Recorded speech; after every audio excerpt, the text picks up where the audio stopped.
Hello guys, I'm Jack Grattan. I'm Brazilian Jiu-Jitsu black belt and coach here at New Wave, and I'm here with one of my students, Reese. And in this video, we're going to show dealing with the closed guard from a kneeling position.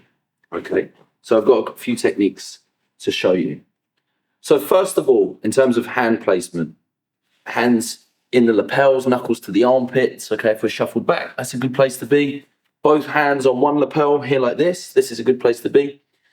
I would say overall, if you're passing the closed guard on your knees, if you're wider than your opponent, some of these things are quite a lot easier to pull off. And in another video, I'll talk about from a standing position, okay? Other places, you can go hands on the belt, okay? Controlling the hips if it's no-gi, like this, okay? The other thing, can control one arm.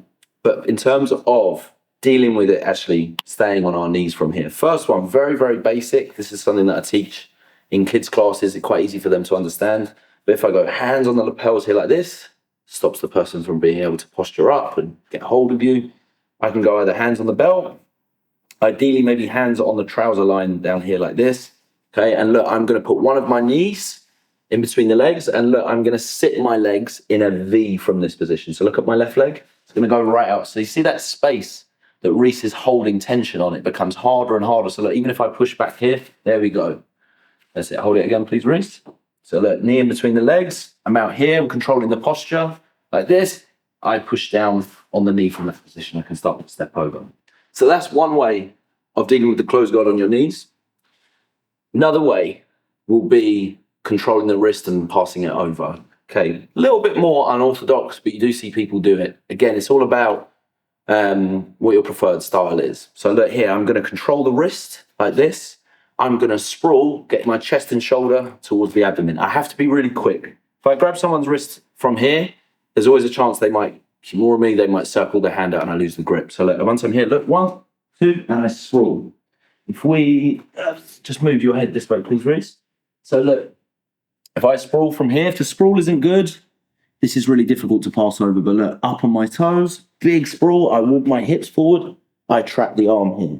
Now I'm going to go to almost like a knee on belly position. Okay, so look, one knee on the floor, my leg based out from here. Now I can start to put my hand back. I can use my elbow or my hand. Usually this is very risky, but because this arm is trapped, I can get away with it. So look, sit myself wide, and now I can start to deal with them. Okay.